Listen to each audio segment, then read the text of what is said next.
ও sheet, জেদের বশে আমি এটা কি করে ফেললাম। আমি তো ভুলেই গেছি ও এখন আর সুস্থ নেই, যে কোনো সময় হাইপার হয়ে পড়ে যেতে পারে। তারপর আরজিনের কাছে আসতেই নাজিমকে কঠোর কণ্ঠে বলে, তুমি ওর থেকে দূরে থাকো, আমি ওকে সামলাচ্ছি, ওকে আর ছোঁয়ার চেষ্টাও করবে না। অমিতের কণ্ঠের কঠোরতা যেন নাজিমের উপস্থিতিতে তার ভিতরে জন্ম নেওয়া এক অজানা অস্বস্তির বহিঃপ্রকাশ। সে ধীরে ধীরে নাজিমের বাহু থেকে আজিমকে নিজের বাহুতে তুলে নেয়। উদ্বিগ্ন চেহারায় মেয়েটার নিস্তেজ মুখের পানে তাকিয়ে গালে নরমভাবে স্পর্শ করে ডাকে, এই মীরা, মীরা তুমি ঠিক আছো? চোখ খোলো। অমিতের গলায় রাগ নয়, ছিল উদ্বেগের ভেজা সুর। আজিম ধীরে ধীরে চোখ মেলে তাকাই অমিতের চোখে।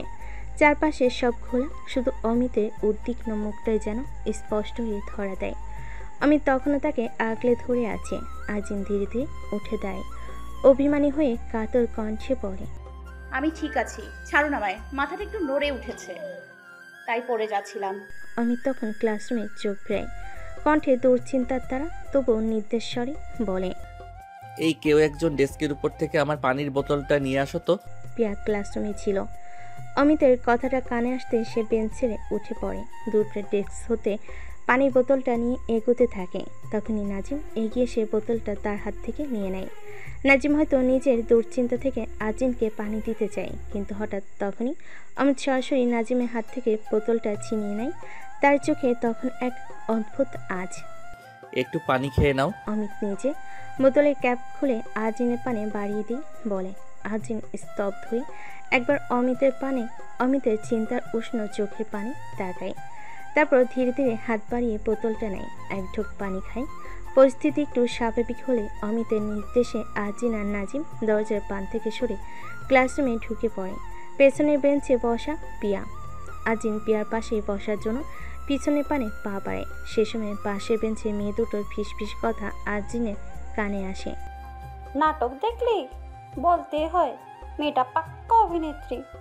দেখলি স্যারের সিম্পেথি আর অ্যাটেনশন পাওয়ার জন্য কি অভিনয়টাই না করলো, সবটাই সাজানো, একেবারে গায়ে পড়ামি।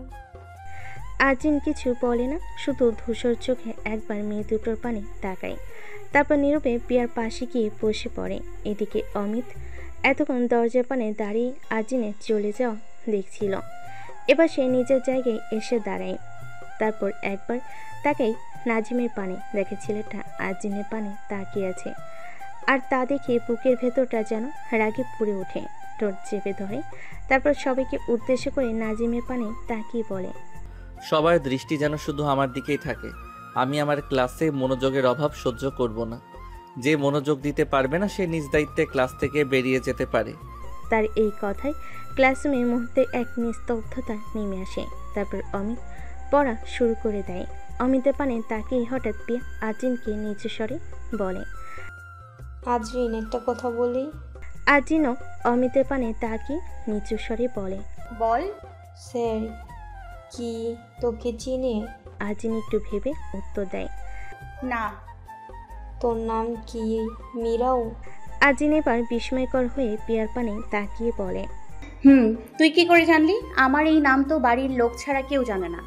পিয়াও এবার আজিনের পানে তাকাই বলে, না, তুই যখন মাথা একটু ঘুরিয়ে উঠলো স্যার তখন তোকে মীরা মীরা বলে ডাকছিল, তখন জানলাম আর শুনলাম। আর শোন, স্যারের মধ্যে না সেম সময় একটা অস্থিরতা দেখলাম। মনে হচ্ছিল উনি তোর কাছের কেউ, তোকে চিনি। তুই এই নামটা পরিবারের মানুষ ছাড়া অন্য কেউ না জানলে উনি কি করে জানলেন? স্যার আমায় কিভাবে চিনবে? হয়তো ভর্তির কার্ড থেকে উনি আমার নামটা দেখেছেন, তাই জানেন। পেয়ে একটু উদ্বিগ্ন হয়ে বলে, তারপরেও বিষয়টা আমার কেমন যেন লাগছে। এত ছেলে মেয়ে, উনি তো তোর নাম মীরা, সেটা কি করে জানলেন? আমাদের তো আজকেই প্রথম ক্লাস। তুই না এসব এখন ভাবা বন্ধ কর। ওনার চোখে যদি পড়ে আমরা কথা বলছি, তাহলে আমাদের ক্লাস থেকে বের করে দেবে। আমরা বরং পরে দুজন একসাথে এটা খুঁজে বের করব যে উনি আমার নাম জানলে কি করে। উনি আমার নাম জানলেন কি করে, আমায় কি করে চিনেন। এটা বলে আজিম পিয়াকে চুপ করে দেয় আর নিজে ভাবে, আমার নাম ধরে ডাকলেন উনি, এই প্রথমবার, তাও আমি শুনলাম না। বাই দ্য ওয়ে, কিছু যায় আসে না আমার, উনি আমার নাম জানেন কি জানেন না, আর আমায় নাম ধরে ডাকলেন কি ডাকলেন না। হঠাৎ এসব ভাবনার মাঝে আজিনের নজর পড়ে নাজিমের পানে। দেখে নাজিম তার পানে তাকিয়ে আছে। ছেলেটার মুখে হাসি, চোকাচুকি হতে সে হাত ইশারায় আজিনকে হাই দেয়। আজিন একটু মৃদু হেসে চোখ নামিয়ে দেয়। পরে মাঝখান দিয়ে অমিত তাদের এই মুহূর্তটা দেখে নেয়। রাগ হচ্ছে তার নাজিম ছেলেটার এই ব্যবহারে। সরাসরি ছেলেটাকে কিছু বলতে না পেরে সে নিজের রাগ নিজে কন্ট্রোল করার চেষ্টা করে। নিজের সামনে থাকা পানির বোতলটা ক্যাপ খুলে গদগদ করে পানি খাচ্ছে। বিষয়টা দেখে মেয়েদের মধ্যে গুঞ্জন শুরু হয়, মুখে তাদের তিক্ততা। স্যার ওই মেয়েটার খাওয়া বোতল থেকে পানি খাচ্ছে। এভাবে এক একজনের এক এক কথা। আর স্পষ্ট গুঞ্জন শুনে অমিত সবাইকে উদ্দেশ্য করে বলে, সবাই সাইলেন্ট। তারপর আবার লেকচার দেওয়ার অভিনিবেশ হয়। সন্ধ্যার পানে রুম জুড়ে নিস্তব্ধতা। তবে এই নিস্তব্ধতা শান্তি নয়, তা যেন ভারী শোকের পর্দা টেনে দিয়েছে চারিদিকে, যেখানে শব্দরা হেরে গেছে অভিমানের কাছে। বিছানায় বসে আছে অমিত, যেটা তার নিত্যদিনের কাজ। চোখে তার থেকে ল্যাপটপের স্ক্রিনে আর আঙ্গুলগুলো নড়ে কিবোর্ডে। কিন্তু আজ মনটা যেন অন্য কোথাও আটকে আছে। সেই মন বারবার উকি দিচ্ছে রুমের মধ্যে নিজের মতো পায়চারি করতে থাকা এক ছায়ামূর্তি পানে। আজিন যেন ছায়া হয়ে আজ দুদিন ঘুরে বেড়ায় রুমে, অথচ তার উপস্থিতিতে একটা সময় রুমটা আলোয় ভরে যেত। আজিন সেই মেয়েটা যে নিজের উপস্থিতিতে পুরো রুমটাকে জীবন্ত করে তুলত। আজ সেই দুদিন ধরে নিঃশব্দ, নিঃস্পন্দন, চোখে মলিনতা, কথায় শূন্যতা, কেমন যেন অন্যরকম চুপচাপ নিজের মতো করে রুমে এ প্রান্ত থেকে ও প্রান্তে ঘুরে বেড়াচ্ছে, যেন নিজেরই কোনো খোঁজে। কখনো আলমারি খুলছে, মাঝে মাঝে কিছু দেখছে, কিছু সরিয়ে রাখছে, ঠিক যেন নিজের ভিতরে তোলপাড়কে বাইরে সাজিয়ে রাখছে নীরবে। যেন কিছু খুঁজছে, আবার যেন কিছু লুকোচ্ছে। হয়তো ব্যথা, হয়তো সেই নিঃশব্দ চিৎকার, যা অমিত শুনতে পারছে না, শুধু অনুভব করছে। অমিত আর সহ্য করতে পারছে না এই নীরবতা। মেয়েটা যে একসময় কথার ঝড় তুলে দিত, একটানা বকবক করে অমিতের মাথা ধরে রাখত। তাকে থামাতে পারাও যেন ছিল এক ধরনের যুদ্ধ। আজ সেই মেয়েটা কথা না বলা, অমিতের চোখের দিকে না তাকানো, রুমের ভেতর থেকেও যেন অমিতের কাছ থেকে বহু দূরে। এসব কিছু যেন অমিতের জন্য শাস্তি হয়ে দাঁড়িয়েছে। সে বোবা হয়ে বসে আছে একটা হারিয়ে ফেলা পৃথিবীর সামনে। আজিনের এরকম আচরণ, নিজের মনকে বুঝতে না পারার অসহায়তা অমিতকে একরকম বেঁধে রেখেছে। তার অজান্তে তার চিত্র যাচ্ছে। মেয়েটা আগের মতো হয়ে যাক, যেমনটা ছিল, হাসি খুশি, তার কাছে অভদ্র, ইডিয়েট, অপ্রতিরোধ্য। ঠিক তখনই দরজার কাছে টুক করে হালকা শব্দ তুলে রুমে আসে সুরাইয়া। কি করছো তোমরা? বিরক্ত করলাম না তো? তার স্বরটা প্রাণবন্ত, মুখে হাসির আলোয় রেখা। আজিন থমকে দাঁড়ায় আলমারির সামনে, আর অমিত চোখ তুলে তাকায় সুরাইয়ার পানে। সুরাইয়া এগিয়ে আসে আজিনের পানে, সাথে আজিনও আলমারির পান থেকে এগিয়ে আসে তার পানে। দুজন কাছাকাছি হলে সুরাইয়া আজিনের হাতে বাড়িয়ে দেয় একটা কাগজে মোড়া পার্সেল। আজরিন, এই নাও পার্সেলটা, তোমার নামে এসেছে। পার্সেলের কথা শুনে আজিনের মুখটা একটু শঙ্কিত হয়ে ওঠে।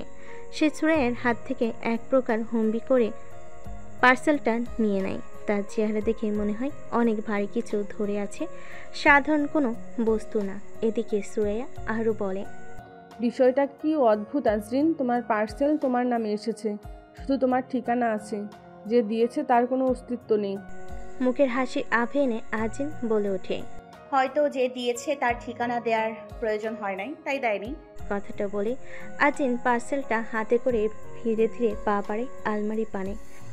পিছন থেকে সুরাইয়া হালকা হাসি স্থলে বলে ওঠে, আজরিন, এটা আলমারিতে রাখার আগে খুলে দেখো না, যদি ভিতরে বোমা থাকে।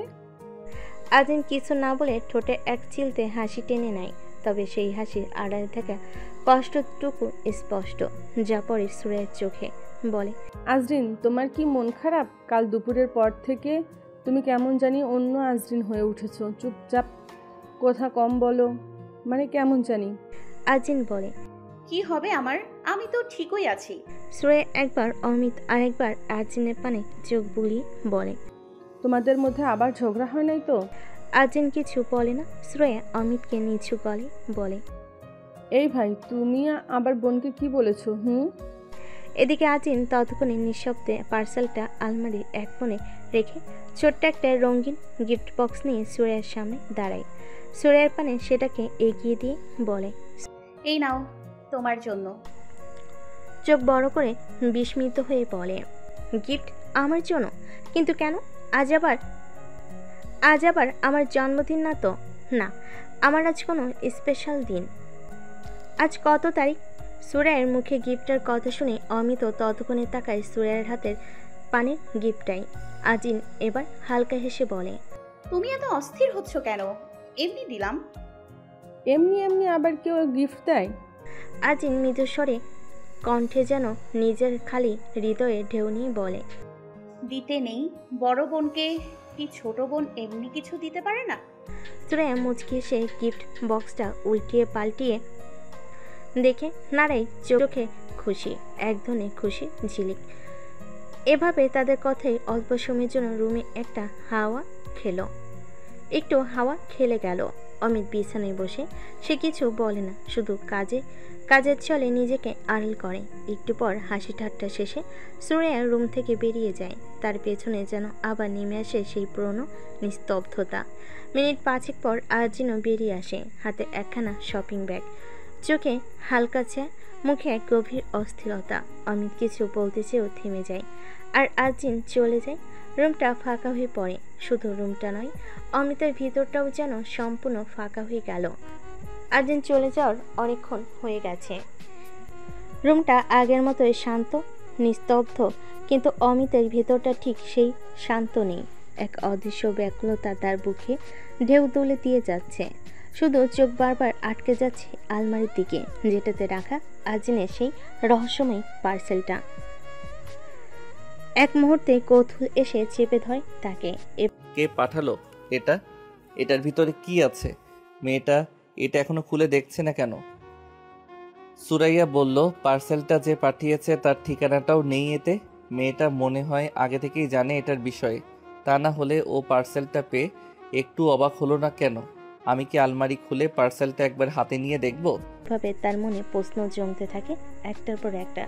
সে নিজের মনকে বোঝাতে চায়, না না, এটা ওর ব্যক্তিগত জিনিস, তাতে আমার হাত দেওয়া উচিত না। তবু মন তো আর তার কথা শোনে না সবসময়। ভেতরে একটা আবেগী কণ্ঠস্বর চাপা গলায় বলে ওঠে, শুধু উপরটা দেখছি, ভেতরে কি আছে সেটাই তো জানার চেষ্টা, এতে দোষ কোথায়? এই ভাবনা আর বাস্তবতার মাঝেই এক নিঃশব্দ যুদ্ধ চলে অমিতের ভিতরে। শেষমেশ অনুভব জিতে যায় যুক্তির কাছে। অমিত ধীরে ধীরে উঠে যায় আলমারির কাছে। আলমারির দরজাটা হালকা শব্দে খোলে। তার ভিতরে রাখা সেই বক্সটার দিকে তাকিয়ে থাকে একটানা। চোখে যেন হাজার প্রশ্ন, মনে একরাশ অপরাধ বোধ। হাতটা বাড়ে সে, পার্সেলটা তুলে আনে নিজের হাতে। চোখ নামিয়ে ঠিক উপরের নামটা পড়তে যাবে, তখনই পেছন থেকে ভেসে আসে ঠান্ডা অথচ চাপা গলা, কি করছেন? অমিতের মনে ভিতরটা কেঁপে ওঠে। হাত ঘুরিয়ে দেখে আজিন দরজা মুখে দাঁড়িয়ে, চেহারার অভিমানের হাওয়া, চোখে ক্ষীণ এক বিস্ময়ী রেখা। অমিত এক মুহূর্তে নিজেকে অপরাধী মনে করে। তার কিছু বলার মতো ভাষা যেন শুকিয়ে গেছে গলায়। আজিন পায়ের শব্দ ফেলে এগিয়ে আসে। হাঁটার গতিতে রয়েছে এক ধরনের হতাশা আর চোখে শীতল অভিমান। নিঃশব্দে সে অমিতের হাত থেকে পার্সেলটা কেড়ে নেয়। গলায় তার চাপা স্বর, কথায় ধাক্কা, বলে, কারো জিনিসে না বলে হাত দেয়া যে অপরাধ। সেটা আপনার চেয়ে ভালো আমার মনে হয় না কেউ জানে। এতক্ষণে যে পার্সেলটা আলমারির মধ্যে সাবধানে তুলে রাখে। অমিত মৃদুস্বরে বলে, চোখের সামনে ছিল তাই একটু কৌতূহল হলো এটা কিসের পার্সেল জানার। আজিন তার কথায় কিছু না বলে ধীরে ধীরে বিছানার পাশের ছোট্ট টেবিলের দিকে হাঁটতে থাকে। টেবিলের উপরে রাখা জগটা হাতে তোলে, ফিরে তাকায় না, কিন্তু বলে, আমার বিষয় নিয়ে কৌতূহল না দেখালেই ভালো। আপনার সময় অনেক মূল্যবান, তা যেন ভুল মানুষের আর ভুল কৌতূহলে অপচয় না হয়। এইটুকু বলে আজিন দরজার পানে এগোয়। দরজার ঠিক সামনে সে থেমে যায় হঠাৎ। একবার পিছনে না ঘুরে বলে, আশা করি আমি রুম থেকে বেরিয়ে গেলে আপনি আমার কোনো জিনিসে হাত দেবেন না। অমিত কিছু বলার শব্দ খুঁজে পায় না, শুধু দাঁড়িয়ে থাকে আজিনের পানে যে অপরাধীর মতো। আলমারির দরজাটা যেমন খোলা ছিল তেমনই রয়ে যায়, কিন্তু তার বুকের ভেতরে একটা দরজা ঠিক তখনই বন্ধ হয়ে গেল, চুপচাপ শব্দহীনভাবে। পরের দিন সকালটা ছিল একরাশ নীরবতার মতো। ঘরের জানালা দিয়ে এক ফালি আলো পড়ে আছে অমিতের মুখে, ঠিক যেন কারণ না বলা এক টুকরো বিদায় ছুঁয়ে দিয়ে যাচ্ছে তাকে। গভীর ঘুমে তলিয়ে থাকা অমিত ধীরে ধীরে চোখ মেলে। চোখ খুলতেই তার দৃষ্টি চলে যায় সোজা দেয়াল ঘড়ির পানে। চোখ বড় করে বিস্ময়কর হয়ে অমিত বলে, 9টা বেজে গেছে। তবু তার মনে হয় হয়তো ঘুম চোখে ভুল দেখছে, তাই চোখ কষলে নিয়ে আবার তাকায়, দেখে না, ভুল নয়, সময়টা সত্যি 9টার উপরে। আর তখনই হঠাৎ তার ভেতর থেকে একটা অস্থিরতা ভেসে আসে।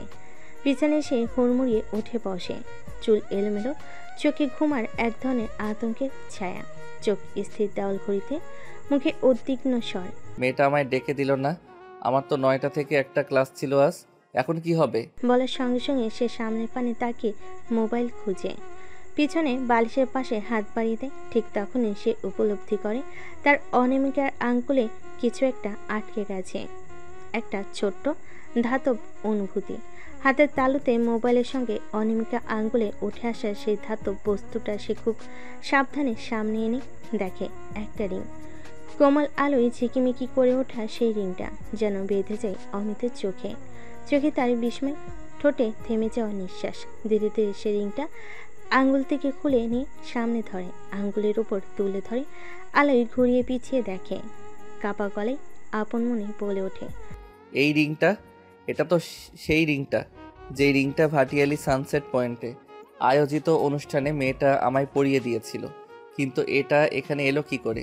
আমি তো সেদিনই এটাকে আঙুল থেকে খুলে দূরে ছুঁড়ে ফেলে দিয়েছি। অমিতের কণ্ঠ শুকিয়ে আসে, মন জুড়ে ধোঁয়াশা। তার বুকের ভেতরটা কেমন ছ্যাঁকা খাওয়ার মতো লাগে, চোখের কোণে যেন বাতাস জমে ওঠে, নিঃশব্দ কুয়াশার মতো। ঘাড় ঘুরিয়ে সে তাকায় বালিশের ঠিক পাশে, যেখান থেকে উঠে এসেছে রিংটা। দেখে সেখানে পড়ে আছে কয়েকটা সাদা কাগজ, ভাঁজ খোলা। অচেনা ভয় নিয়ে চুপচাপ পড়ে থাকা সে হাত বাড়িয়ে পেপারগুলো তোলে, প্রথমটা উল্টায়, তারপর আরেকটা, তারপর আরেকটা। তার চোখ বড় হতে থাকে, চোখের তারা শুকিয়ে আসে, শ্বাস থেমে যায় যেন। তার ঠোঁট থেকে ভাঙা কণ্ঠ বেরিয়ে আসে, ডিভোর্স পেপার, যেটা স্বাক্ষর করা আজিনের নামে। পৃষ্ঠাগুলো যেন এক একটা বিদায় ঘোষণা হয়ে তার হাতে ধরা পড়েছে। হাত কাঁপছে অমিতের, তার দৃষ্টি ঝাপসা হয়ে আসে। হঠাৎ হাওয়া বয়ে যায় ঘরের জানালা দিয়ে, একটা পৃষ্ঠা উড়ে যায় বিছানা থেকে। সে চমকে ওঠে, সব পেপার বিছানায় ছুরি দিয়ে তাড়াহুড়ো করে বিছানা থেকে নামতে গিয়ে প্রায় পা হড়কে যায়। সে ছুটে যায় উড়ে যাওয়া পাতাটার কাছে, হাত বাড়িয়ে তুলে নেয়। পাতাটা ভাঁজ করা। অমিত সেই ভাঁজটা খুলে দেখে সেখানে আজিনে লেখা, রাগী বদমেজাজি গোমরামুখ রাক্ষস, অবিশ্বাস্য লাগে। ঠাট্টা করে রাক্ষস বলে ডাকতাম আপনাকে, ভাবতাম এটা নিছকই মজা, ভালোবাসার এক রকমের প্রকাশ। কিন্তু এখন টের পাচ্ছি নামটা বলে ডাকার ফল। আপনি এখন সত্যি একজন রাক্ষস হয়ে উঠেছেন আমার জীবনে। এখন আফসোস হয়, যদি জানতাম আমার বলা সেই কথাটি একদিন এমন নির্মম বাস্তবতায় রূপ নেবে, তাহলে আপনাকে রাক্ষস নয়, আলোক পুরুষ বলে ডাকতাম। অন্তত আপনি আলো হয়ে থাকতেন আমার চারপাশে, আমার হৃদয়ে।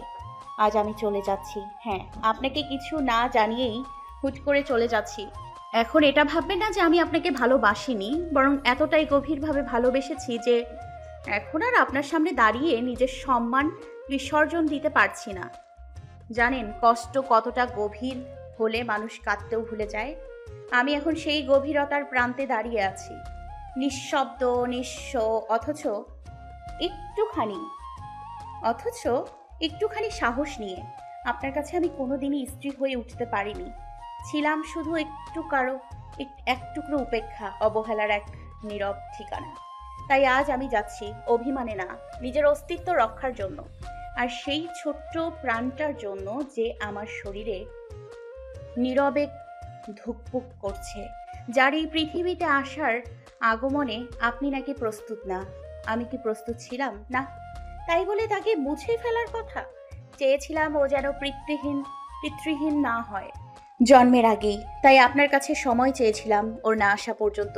কিন্তু অনেক ভাবার পর এখন আমি চাই না সে জন্ম নিয়ে এমন একজন পিতার মুখ দেখুক। সে তাকে পৃথিবীতে আসার আগেই মুছে ফেলতে চেয়েছিল। আমি চলে যাচ্ছি তাকে ভালোবেসে বাঁচতে, তাকে আপনার ছায়া থেকে দূরে রাখতে, তাকে শেখাতে কিভাবে নিজের অস্তিত্ব নিয়ে গর্ব করতে হয়। সে কেবল একটি অনাগত প্রাণ নয়, সে আমার আপনাকে নিঃশব্দে ভালোবাসার প্রতিচ্ছবি, একটি না বলা কবিতা, অসমাপ্ত স্বপ্ন। আমার হৃদয়ে যেখানে এখনো আপনার নামে ধুকপুক ধুকপুক করে, সেখানেই দপদপ করছে আরও একটি হৃদয়, আপনারই রক্ত মাংস। তাই আপনি আমায় নাই চাইতে পারেন, কিন্তু তার উপর আপনার না হওয়া কোনো অধিকার নেই। শৈশব থেকেই স্বপ্ন ছিল ঢাকা বিশ্ববিদ্যালয়ে পড়ার, কিন্তু আপনি জীবনে আসার পর সেই স্বপ্ন বদলে গেল। ভাবতে শুরু করলাম চট্টগ্রাম বিশ্ববিদ্যালয়ে পড়ব, যেখানে আপনি হবেন আমার লেকচারার, আমি আপনার ক্লাসের ছাত্রী। সেই কল্পনায় গড়ে তুলেছিলাম এক শান্ত চির সবুজ ভালোবাসার গল্প। আজ বুঝি স্বপ্ন দেখা যতটা সহজ, বাস্তবতা ততটাই নির্মম। জানেন, কালই চলে যেতে পারতাম, তবুও শুধু আপনার ক্লাসের স্টুডেন্ট হব, এই এক চিলতে স্বপ্ন নিয়ে আজ পর্যন্ত থেকেছি। আজ সে স্বপ্ন পূর্ণ করেই যাচ্ছি। আরেকটি কথা, রিংটা ভাটিয়ালি সানসেট পয়েন্টে। যেদিন আপনি আমার পরিয়ে দেয়া রিংটা নিজের আঙুল থেকে খুলে ফেলে দিলেন ক্ষিপ্ত নির্মমভাবে, সেদিন আপনি জানতেন না আমি আপনার ঠিক পেছনেই দাঁড়িয়েছিলাম অশ্রু ভরা চোখে। আপনি চলে যাওয়ার পর নিঃশব্দে চোখের জল লুকিয়ে সেই আংটিটা খুঁজতে গিয়েছিলাম। অন্ধকারে পাথরে হাত কেটে যায়, রক্ত ঝরে পড়ে, তবুও থামিনি। আর আপনি আমায় রেখে যাওয়া জায়গায় ফিরে এসে যখন আমায় দেখলেন না, হয়তো হারিয়ে গেছি ভেবে এক মুহূর্তের জন্য মানবতার খাতি থেকে ভয়ও পেয়েছেন। আপনি হয়তো জানেন না সেদিন আমি সত্যি হারিয়ে গিয়েছি, তবে সেটা ছিল নিজের ভেতরে। আপনার থেকে পাওয়া আঘাতের আড়ালে যখন আপনি রনি ভাইয়ার কাছ থেকে আমার খোঁজ পেয়ে ফিরে এলেন, আপনাকে অস্থিরতায় পালানোর ফলে রাগে কেবল তিরস্কার করেছিলেন, দেখেননি আমার ফেটে যাওয়া হাত কিংবা আমার ভেতরকার ছিন্ন ভিন্ন আত্মা। আজ আমি সেই রিংটা রেখে যাচ্ছি, আপনার কাছে থাকুক আমার শেষ স্পর্শ, শেষ ব্যথা, শেষ রক্তরেখা। যদি কোনোদিন আমার প্রতি রাগ আসে, আমায় আঘাত দিতে ইচ্ছে হয়, তবে সেই রিংটার ওপর একবার হাত রাখবেন, হয়তো সেখানে জমে থাকার রক্তের দাগ আপনার ভেতর কিছু না কিছু জাগিয়ে তুলবে। এই চিঠিটা পড়ার ততক্ষণে হয়তো আপনি ডিভোর্সের কাগজপত্র হাতে পেয়ে যাবেন। আমি স্বাক্ষর করে রেখেছি, যেহেতু গর্ভাবস্থায় ডিভোর্স কার্যকর হয় না, তাই কোর্টে জমা দেওয়ার তারিখ 10 মাস পরে রাখা হয়েছে। আশা করি 9 মাস পর আপনি স্বাক্ষর করে এটাকে কোর্টে জমা দিয়ে আপনার করা ভুল সিদ্ধান্তটিকে চিরতরে মুছে ফেলবেন।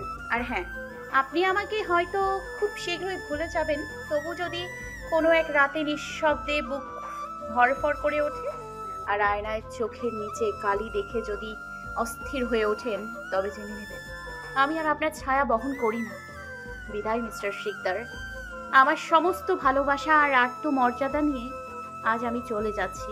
আমার নামটা না হয় আপনার অজানাই থাকুক। আমি তাকিয়ে থাকি সে লেখার দিকে, চুপচাপ পড়ে, শুধু পড়তেই থাকে। চোখে নিচে জমে থাকা জল দাঁড়িয়ে আছে, ঝরে না, শুকায় না। সে দাঁড়িয়ে থাকে ভাঙা একটা মানুষ হয়ে, তার জন্য যেন সকালটা আর কোনোদিন সকাল হবে না। এই এক টুকরো কাগজ যেন তার জীবনের সব রং চুরি করে নিয়েছে। মুহূর্ত পর বাস্তবতায় ফিরে আসে অমিত। তীব্র যন্ত্রণা, ভেতরে পাথর হয়ে যাওয়া একটা কিছু টের পায় সে। পৃষ্ঠাটাকে মোচড় দিয়ে মুড়িয়ে ছুঁড়ে ফেলে দেয়। সেটা গড়িয়ে গিয়ে পড়ে আজিনের পড়ার টেবিলের নিচে। সে এক ঝড় নিয়ে দরজা খুলে বেরিয়ে পড়ে রুম থেকে। সিঁড়িতে নামতে নামতে চিৎকার করে ওঠে, মা, মা, সুরাইয়া মা। তার এমন চেঁচানো শুনে কিচেন থেকে দ্রুত পায়ে সিঁড়ি পানি এগিয়ে আসে জাহানার বিবি। পেছনে সুরাইয়া।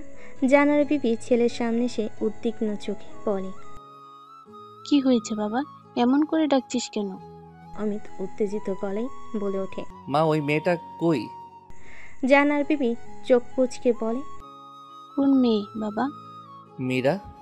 আমার মীরা কোথায়? জাহানার বিবি হতভম্ব হয়ে জিজ্ঞেস করে, মীরাকে? ওনার পিছনে থাকা উদ্বিগ্ন চেহারা সুরাইয়া বলে ওঠে, শুনেছি আমাদের আজরিনের নাম মীরাও, তাই মনে হয় তার কথাই বলছে। এদিকে অমিত চারপাশে চোখ বুলিয়ে খুঁজতে থাকে উন্মাদের মতো। আমার আজরিন কই মা? আমার বউ কোথায়? জাহানারা বিবি উদ্বিগ্ন হয়ে বলে, কি করেছে আজরিন? তুই একটু শান্ত হয়ে বল না, এত ছোটাছুটি করছিস কেন? শান্ত? এত প্রশ্ন কেন মা? তুমি শুধু বলো আজরিন কোথায়? সুরাইয়া এবার বলে, আজরিন আজকে এখনও নিচে নামেনি। সকালবেলায় আমি ওকে ডাকার জন্য তোমাদের রুমের সামনে গিয়েছি। অনেকবার ডাকার পরও তোমরা যখন দরজা খুললে না, তারপর আমি ফিরে এসেছি। ভাবলাম রাতে বোধহয় দেরিতে ঘুমালে, তাই এখন উঠছো না। জাহানারা বিবি বলেন, সুরাইয়া তো আমায় নিচে নেমে তাই বলল। আজরিন উপরেই কোথাও আছে হয়তো। তুই এমন করে অস্থির হচ্ছিস কেন? ও উপরে কোথাও নেই মা। এত বেলা হয়েছে, ও এখনো নিচেই নামে নাই, আর তুমি বলছো উপরে আছে। এবার জাহানার বিবি আর সুরাইয়ের মুখেও আতঙ্কের ছায়া। তারা একে অপরের চোখে চোখ রাখে। জাহানারা বিবি বলেন, কই গেল আজরিন? উপরে না থাকলে? আমি ছুটে যাই আবার সিঁড়ি পেয়ে উপরে। তার পিছু পিছু উঠে জাহানার বিবি আর সুরাইয়া। রুমে ঢুকে অমিত মোবাইলের হাতে আর্জেনের নম্বরে কল দেয়। ফোন বিছানাতেই রিং হয়। আর্জেনের মোবাইল তোলা হয়নি। মা আর সুরাইয়া রুমে দরজার কাছে আসতেই অমিত রুম থেকে বেরিয়ে যায়। জাহানারা বিবি আর ভিতরে না এসে আবার ছেলের পিছনে পিছনে পা বাড়ে। এদিকে দরজার পান হতে সুরাইয়ার চোখ গিয়ে আটকায় বিছানায় ছড়িয়ে থাকা কাগজগুলো পানে। সে ধীরে ধীরে এগিয়ে এসে এক এক করে পৃষ্ঠাগুলো তোলে হাতে। চোখ বড় বড় হয়ে যায়, ঠোঁট চাপা দিয়ে ফিস ফিস করে ওঠে। Divorce paper? সে আর এক মুহূর্ত দেরি না করে ছুটে বেরিয়ে যায় রুম থেকে। আর অমিত ততক্ষণে বাইরে বেরিয়ে গেছে। জাহানার বিবি শুধু দরজা পর্যন্ত এসে দাঁড়িয়ে পড়ে, দিশেহারা মুখে পিছন থেকে ছেলের পানে তাকিয়ে।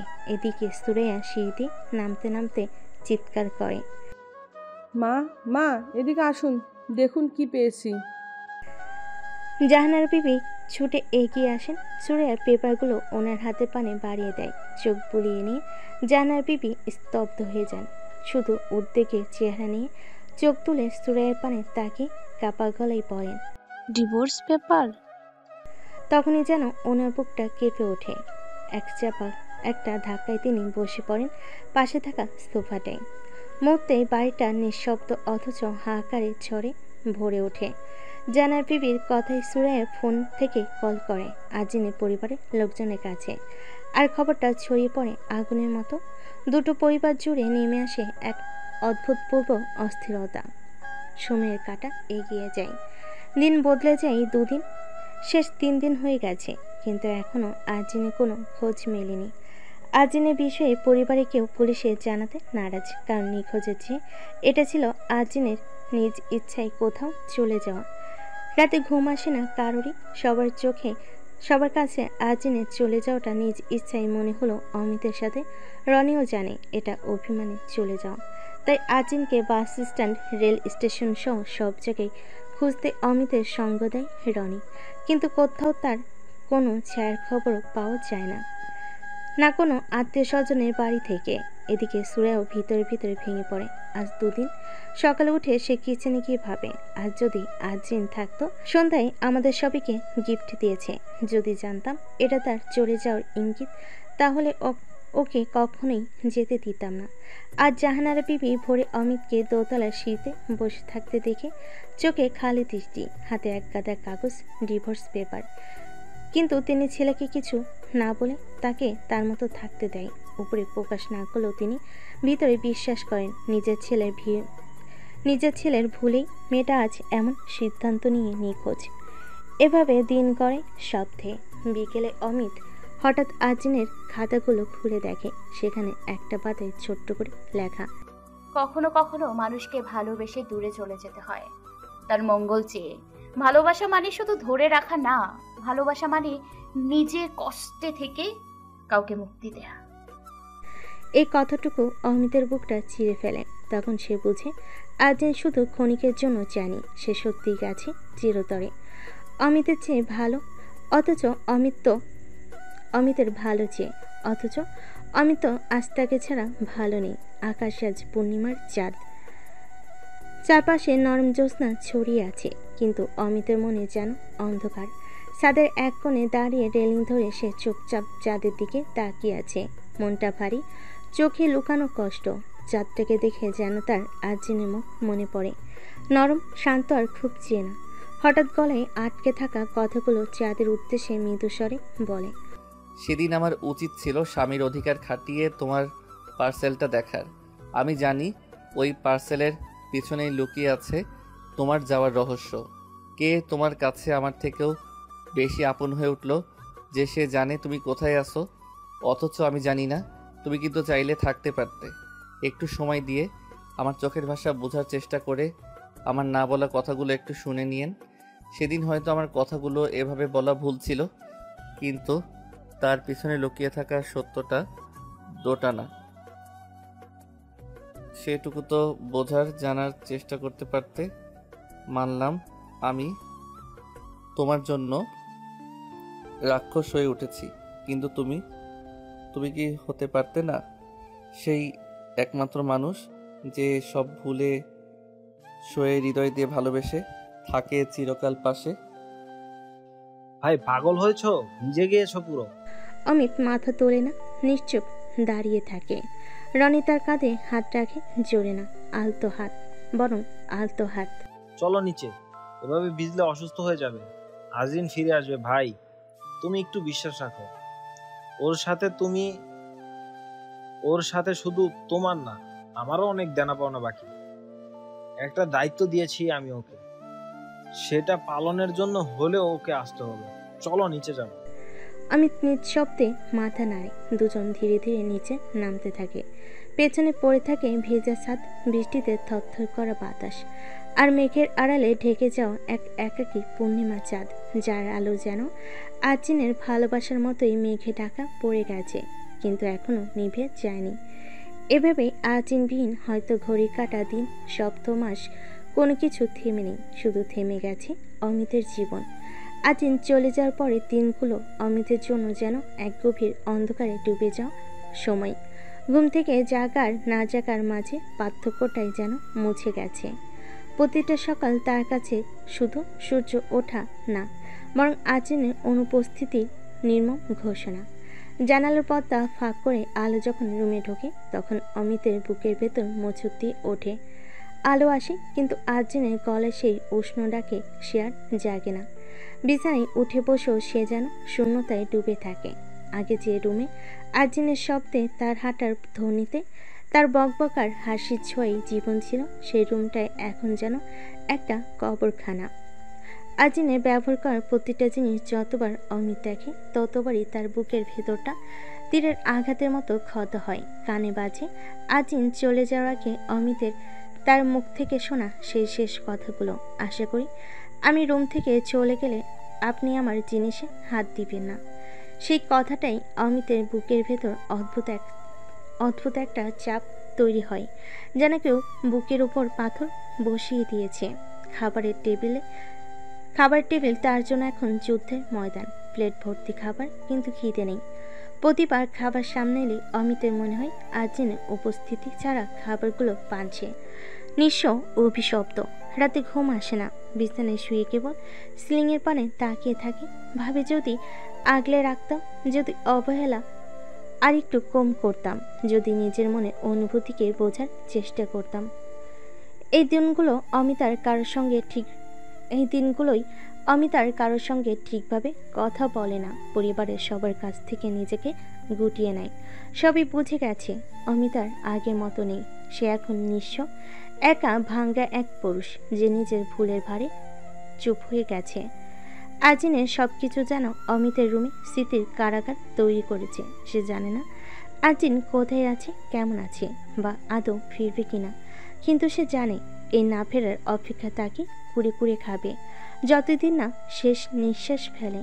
এই সময়টা অমিতের জন্য শুধুই সময় না, এটা তার জীবনের পশ্চাৎ শ্বাস, যেখানে সে হাঁটে কিন্তু এগোয় না, বাঁচে কিন্তু জীবিত না।